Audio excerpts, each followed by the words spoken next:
Hello, welcome. We're really excited to be here talking to you guys today about the future of media and this changing media landscape that we've got. We've got a lot of insights from both an organic and a paid media side, but also we're going to show ways that organic and paid media can merge together to bring efficiencies to your business as well. It'll be a very important thing for 2026 and beyond. So to introduce ourselves, first of all, so I'm Dan, I'm the head of organic search here at Hallam. I have about 10 years experience in the actual industry. Recently completed my mini MBA in marketing. You guys have done that with Mark Ritson. I thought it was a fantastic course. And I'm a bit of a data nerd, not meaning that I'm a data person. I just like stats and proving things with data. Thank you, Dan. Hi everyone, my name's Safyah, and I did want to put down data nerd as well, but I had to change it up. So I am head of paid media here at Hallam, and I've got 13 years experience. Don't know why I'm looking at the screen because I should know this about myself. Multiple industries in terms of in-house and B2B and B2C. And yeah, I've done science as my bachelor's, but then in my experience was all marketing, and so I went back to university, did my master's in digital marketing. That's me. Okay. So yeah, just wanted to talk for a minute or so about the actual changing landscape that we've experienced over the last few years. We all have different definitions of what these changes really are, but the way that I see it is that humans are searching for information in ways that they haven't really done before, at least not as many are. And this is part of the evolution of humans searching for information that we've experienced for hundreds of years, or going back to the 1400s with the printing press. So this is just another step change, I think, in the evolution of how we find information. And really what we're going to be talking to you about today is what we have been doing recently that we know is working and that we know is future-proofed and something that you can really take away, bring to your team and almost assure the wider team that because AI is here and because more people are using social media tools to find information, it's not the end of the world, it's just we have to adapt like we always have done. Yep, so what does that mean for you as a B2B marketer? Well, Google's latest research shows, and obviously Google is a mega player in the search market, over 90% market share. Users, and this includes users are your target market as a B2B marketer, because everyone's online, whether they're in B2B or B2C. There is now 4 main categories of user behavior. It's not just searching anymore. We're searching, we're streaming, we're scrolling, and we're shopping. And that means that there is so much changing in the landscape, and we need to think wider and not in a silo of harvesting all of that search demand. We need to be able to reach audiences where they are and with what they're doing as well, and at the time of the intent of what they're doing. So what does that mean? So what this really kind of brings us to is, so you know, looking at the 4 behaviours, you know, this is very focused on the audience and what our audience are actually doing. I think for a long time, some marketers, and it varied from channel to channel, would almost assume that their audience is a bit stupid and they need to like really dumb things down to reach out to them. The audiences are really smart, and especially with the rise of AI tools, they're becoming smarter and life is getting easier for them. And I want to talk to you about why understanding your audience is so important, because everything else can kind of follow from that. You stop guessing about what platforms, what channels they're most interested in, what engages them the most, and you can start actually connecting. And the so what of that is, your strategy inherently becomes smarter because every step that you take is more productive. Because if you deeply understand your audience, and you know what their interests are, their pain points, where they spend time online, it's pretty hard to create a strategy that isn't effective. Obviously, this involves a lot of time investment. There's tools you can use, but there's also manual things that you can do to help understand your audience better. But the whole kind of takeaway from this, I guess, is that we need to start working smarter and not louder, not just going to every channel because it exists, actually understanding, is this the right channel for my audience? So yeah, basically just reading off the slide here, but I think this is a good statement to sort of take away, which is they aren't a nice to have. I think some businesses probably think that they do understand their audience. There's some businesses that really do. They put the time in, but really having good, solid insights on your audience is your unfair advantage in this new world where there is so much we can be doing. we need to focus ourselves and actually understand our audience and get that competitive advantage. And this means that an audience-first approach is absolutely paramount to success in 2026 and beyond. And what I would say as well is, and I was chatting to a few of you before this talk as well, and kind of touched on it a little bit now, but I'd really recommend you just don't wing your way into oblivion. Don't try and do guesswork about your audience and where they do spend time. Because inherently, and Mark Ritson talks about this in his mini MBA, we as people, as humans, we have very complicated lives and experiences and biases that we might not even be aware of. And when we think about our audience, naturally we see it through our own eyes, and those biases creep in, and then these opinions, they start to become assumptions, and it doesn't really get you anywhere. So how to step back and stay objective in this kind of world? There are a few ways that you can do it. These are the ones that I'd recommend. So challenge assumptions. Do we actually have any data to prove that our audience is spending all this time on TikTok, for example, before we go and invest in a big social media strategy? Use audience tools like SparkToro. We're going to be talking about SparkToro a lot today. It's one of my favourite tools. I talk about it a lot. People at Hallam are probably sick of me. But it basically uses data associated with your website to help you understand where your audience is spending time online. So are they using Google disproportionately more than ChatGPT? Are they using Perplexity more than TikTok? You can get all of this information. It's pretty accurate, and it helps you kind of guide you along the way and stops the guesswork and helps you be more effective. Speak to real customers as well. We do this at Hallam as well. Our content team spends a lot of time interviewing customers, filling out questionnaires, and basically just getting under the skin and really trying to understand them, and that's led to some really effective brand work. And then also, validate your insights with performance data, not just opinions. Ultimately takeaway from that slide is don't guess who your audience is, try and prove it. And in terms of how we build audience research at Hallam, so I spoke just then about SparkToro, so that is one of the tools that we use, which we'll talk more about in a few minutes. SparkToro is a platform that uses something called clickstream data, which is anonymized user data that's associated with websites at a domain level. And you're able to use a tool to see people who visit your website, what other websites do they visit, what podcasts do they listen to, what YouTube channels are they most interested in. Really detailed information. And the great thing about SparkToro is that you can actually use it limited use of it for free. Obviously, we pay for it, Hallam, because we see the value in it. But it's a really handy tool for understanding your audience.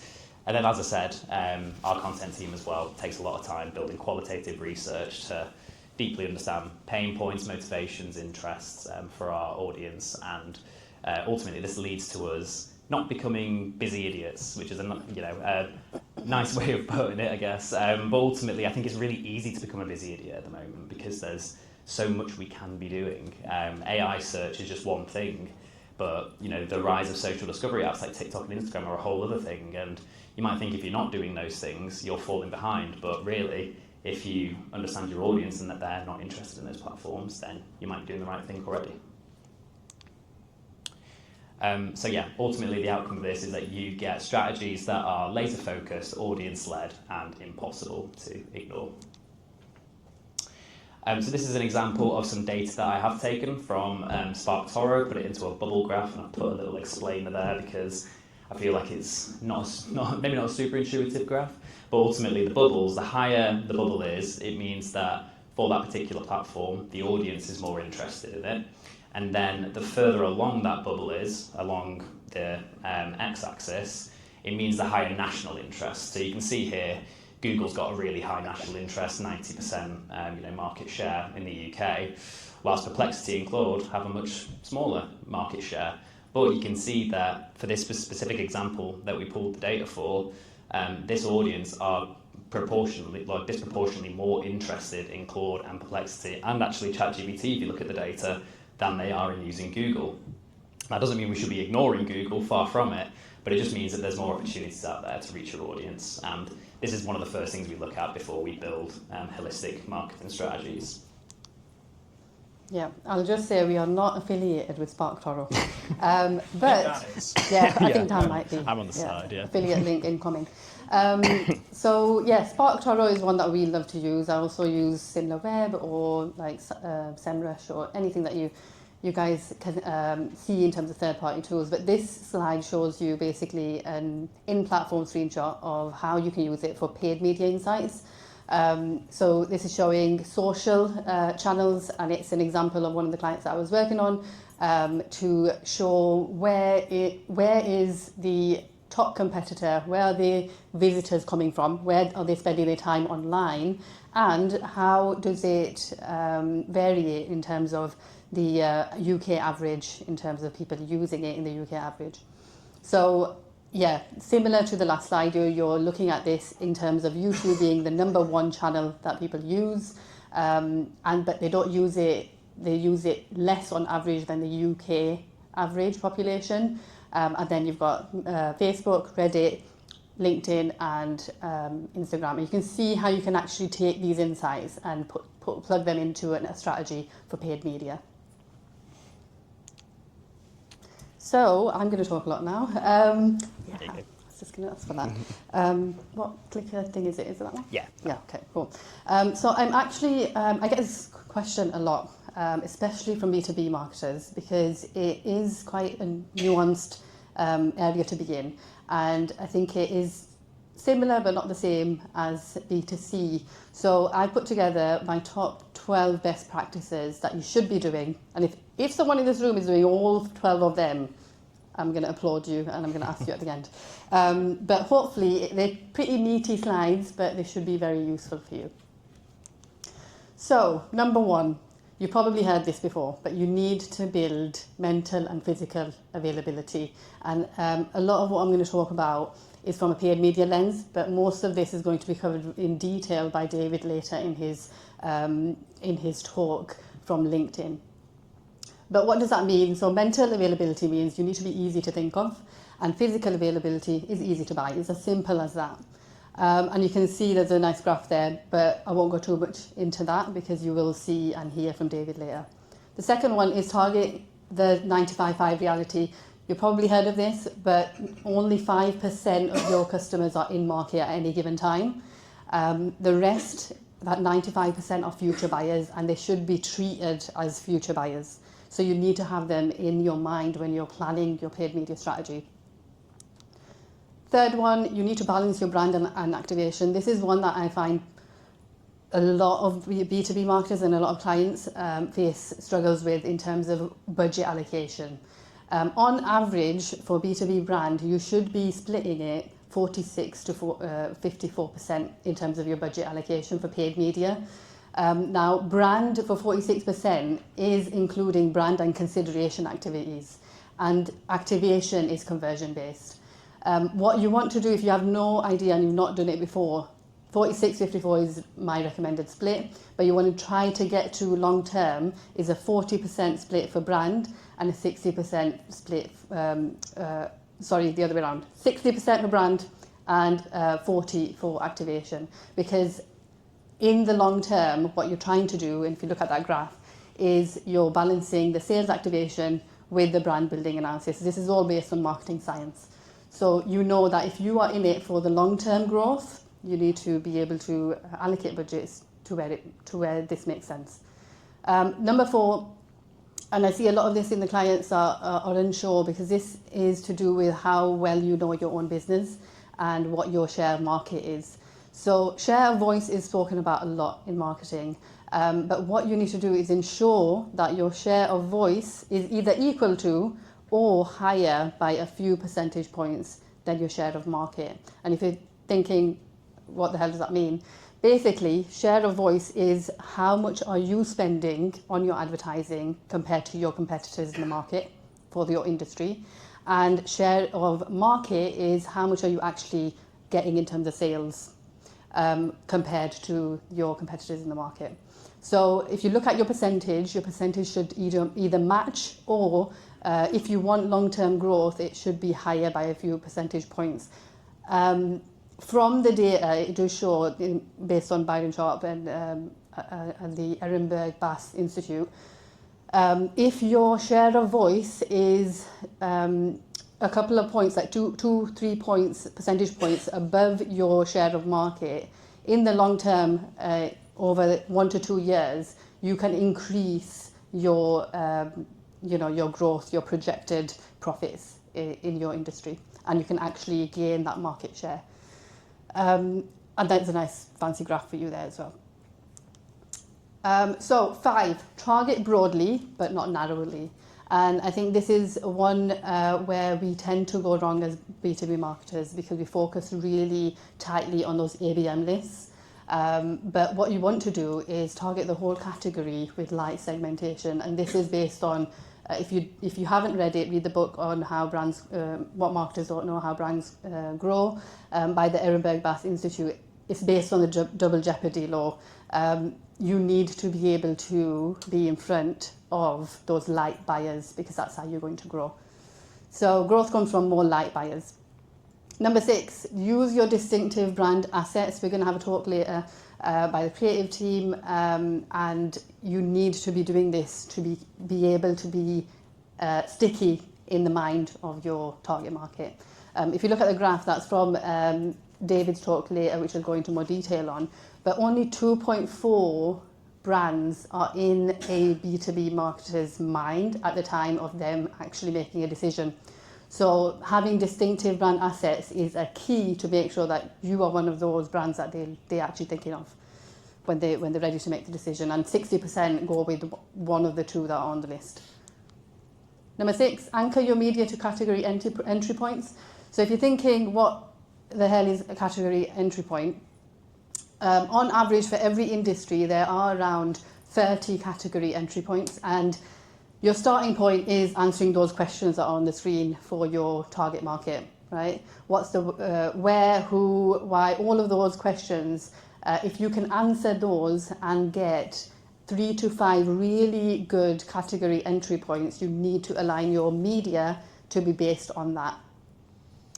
Number 8, invest in emotion and fame. We know that works, and I'm not going to dwell too much on this because it's more around creativity, and it'll come in another talk. Number 5, you need to track the right growth indicators.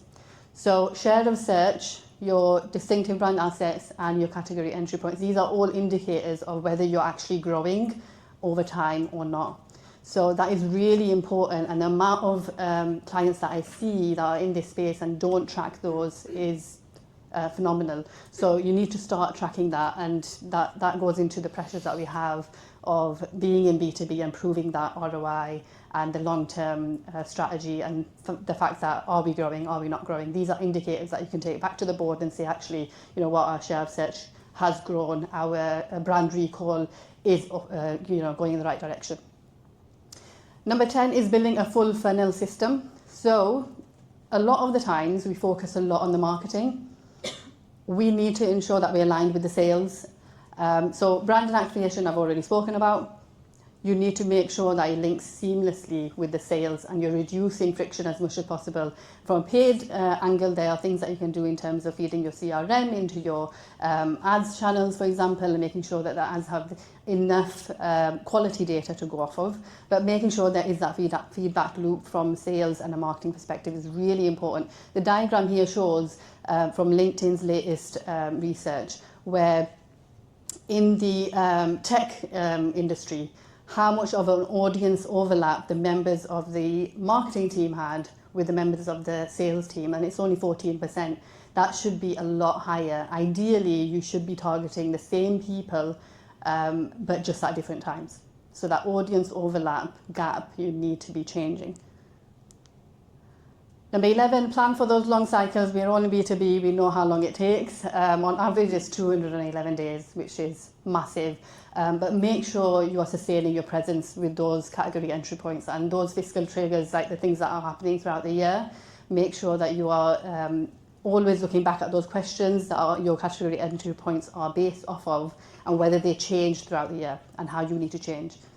And then at the end, track what matters. So track that extra share of voice that I was talking about earlier, those extra percentage points, and make sure that then tracks into share of search, that then the share of search tracks into the pipeline into revenue, and then revenue into market share. This should be your tracking mechanism on whether you're actually growing or not. Use obviously a multi-touch attribution, but those vanity metrics like clicks and MQLs, treat those as diagnostic If they are increasing, they're going in the right direction, that's a good sign, but don't treat them as outcomes, because we all know that we need to really have evidence behind what is actually happening. So align the media with those commercial growth drivers. So to summarize, rebase your strategy based on mental and physical availability, move to a better budget split, track that extra share of voice, codify and enforce your distinctive brand assets. That is how you appear, your image as a brand. Make sure people start to recognize it. Build your media around those category entry points, because it'll be actually useful for the people who are not in market right now, but when they come into market. Broaden your targeting beyond those heavy buyers, reach the light buyers, and add share of search to your dashboard. And I am handing back over. Thanks so much, Saf. That was so interesting. And actually, like, we're going to get to it in a few slides' time, but a lot of crossover with like what best practices should be for organic media as well, which I'll touch on now. So first of all, the first thing to kind of know about SEO, organic search, kind of whatever acronym you prefer to use these days, is that search is a marathon and not a sprint. I spoke earlier about not becoming busy idiots. This is a really good way to stop that as well, because I see search divided into three main camps at the moment. The first one is traditional search, which is optimizing for Google, Bing, whoever it may be, but primarily focused on driving visibility in an actual traditional search engine. And then there's the second kind of camp, which is unified search, which is what we'll talk on in a couple minutes' time. This is basically combining your organic and your paid media efforts together, so that your return on investment is greater, so that organic can pick up visibility for maybe very expensive paid media terms, and vice versa. And then the final part of this is what we call total search, which is the concept of thinking beyond Google and thinking beyond traditional search and meeting your customers wherever they're searching online organically. And there's methodologies that we use at Hallam in order to do this. A big part is understanding your audience, as we said earlier. But ultimately, you want to try and follow this journey through. You don't want to rush straight to total search and straight into AI, because there'll be some foundational things that you'll probably need to build first. Which kind of go into more detail here. So the kind of three pillars of search engine optimization, or organic search, are technical, content, and authority. There's a bit of information here. Ultimately, your technical SEO ensures that your website is crawlable, discoverable. Basically, it can be found on the internet, and it's being understood. Content is the actual written word on your website. So have you got the right amount of content on there? Are you targeting the right topics with your audience? And then authority is backlinks that you get from other websites to improve your perceived credibility in search engines. So you need to nail those first before you then start to try and jump to AI, because otherwise you're not really going to be as successful as you maybe think as you think you may be, because again, there are foundational things that you need to build first in order to springboard and get into AI search later on.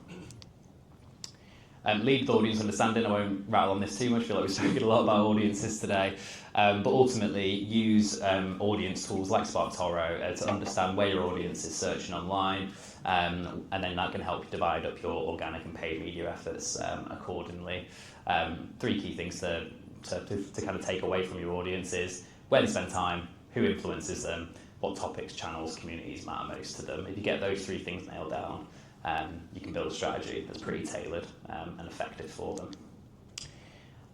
And here we go. So the unification of search. So this is something that Saf and I are very passionate about. Not only because it's a collaboration between teams at agencies, which isn't something that you always see at agencies. You can find some agencies are quite siloed in their channel specialisms. At Hallam, we're quite good at collaborating, and these are all the benefits that you can get from collaborating. So the cost efficiency, increased visibility but no cannibalization, and then the actual adaptability that comes with working together. We know that Google can release algorithm updates that can heavily affect organic visibility. But if we have good communication with our paid media team, we know that it's not the end of the world commercially, and if we have a temporary dip, we can increase the spend with paid media, and it won't be as bad as it maybe could be. And then this is just a way that we measure the impact of a strong unified search strategy. You can see this graph breaks down organic clicks, paid clicks, and you can see over time the actual paid costs is dropping, meaning that the channel is working much more efficiently, not having to spend as much on ad spend. Yeah, I'll just add here, because the drop in spend is then taken over by organic, which means you're still getting the same results, but then on the paid side you can actually use that to test new channels, to actually grow as well and use that spend elsewhere. Yeah, absolutely. It's good. It kind of makes everyone happy. It makes the budget holders happy because they're getting more bang for the buck, and it makes your team, more happy and engaged because they're able to drive results in a much more efficient and collaborative way. Thinking beyond Google, very sad AI-generated image of Google looking sad. Ultimately what I spoke about earlier with the total search concept is thinking beyond traditional search, and there are some stats here to show you that the times are changing, people are changing, humans are changing the way that they search for information. 60% of Google searches no longer result in a click. We call it zero-click search. There was actually some stats released recently in the last month that show that actual just any click from Google or any traditional search is seen to have dropped by about 40% year on year, even if an AI overview hasn't appeared in the search, which goes to show that again, humans are changing. The way that we search is simpler. We don't have to search as much. We can get pretty direct answers. But we need to think about this, and we need to make sure we're appearing in those searches. Because 40% of Gen Z use TikTok as a search engine as well. 45% of Gen Z use Instagram as a search engine.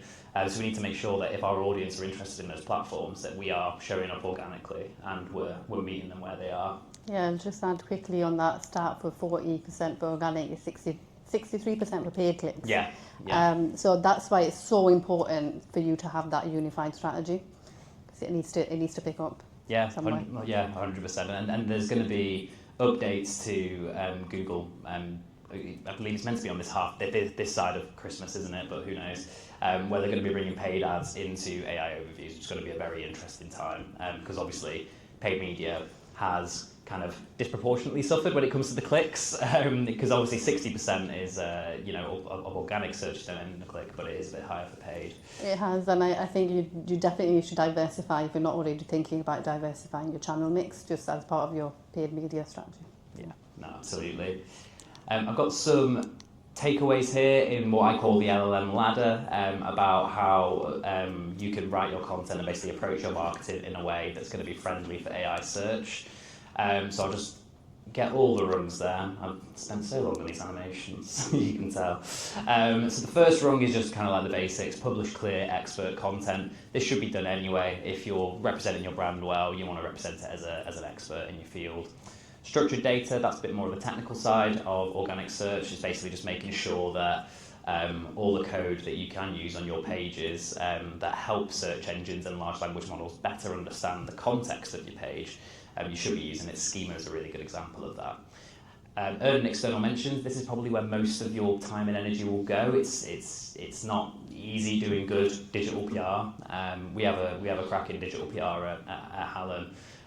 But it's hard work, and it's not something you can switch on overnight. But these have been proven to increase your likelihood of being cited in large language models and other kind of AI search tools, because it makes you appear more credible, especially if you can get those links from major publications that are relevant to your industry.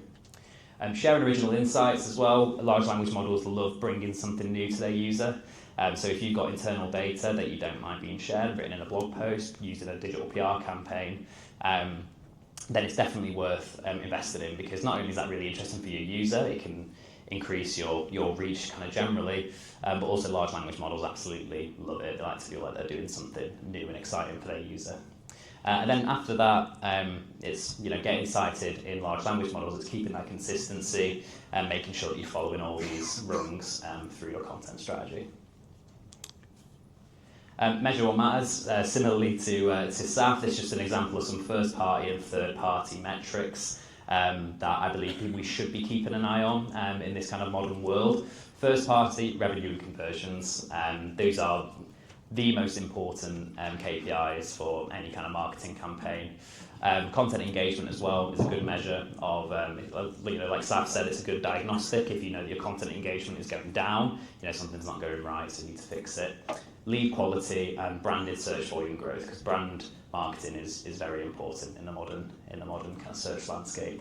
And then third-party metrics, so share of search, as we spoke about earlier, share of large language model as well. So we have a proprietary tool that Hallam used to really interrogate large language models and tell us where your brand and how your brand appears across a number of them. Mentions and backlink quality as well, really important for building your credibility, and also brand recall and sentiment, as Saf detailed earlier as well.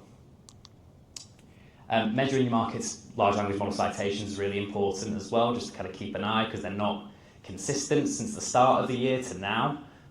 There's been a huge uplift in AI overview citations, for example, and it's not been across all industries. It's been very biased towards kind of information technology and healthcare. What I would say is use tools to monitor this, because if you start losing clicks, we feel like not as many people are coming to the website, this could be a reason.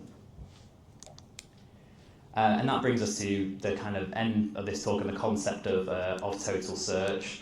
And what we're going to leave you with is just this basic concept that you've probably heard a million times before, but it's the effort versus impact matrix. So especially in this modern age where, as I keep saying, it's really easy to become a busy idiot, it's really easy to become busy with work channels that maybe aren't worth your time. The effort versus impact matrix is more important than ever. You need to use this to prioritize everything that you do. From an organic search perspective, a major project might be a site migration, for example, but a quick fix might be updating some page titles. Always focus on the quick fixes, the major projects, and then have second thoughts about filling jobs and thankless tasks. I don't know if there's any examples from Peyton. Yeah, I think some really good quick wins would be plugging in your CRM data to your ads. The more data you feed into it, the more the algorithms will learn, and they're getting smarter every single day. They're using AI. So make sure you've got the highest quality of data in your paid media channels. And just look at the structure of your campaigns. At times, you want to make sure that it's not outdated. It is, use the Haggacher method wherever you can, because that's going to help optimize over time, and you'll see the performance shift right away. And then just like introducing innovation budgets, because times are, no one knows what's happening, guys. It's crazy. So you need to be experimenting and testing. So make sure you put aside 5 to 10% for innovation, making sure that you've got that as a contingency to test. And that's it from us. So, Thank you. Thanks very much.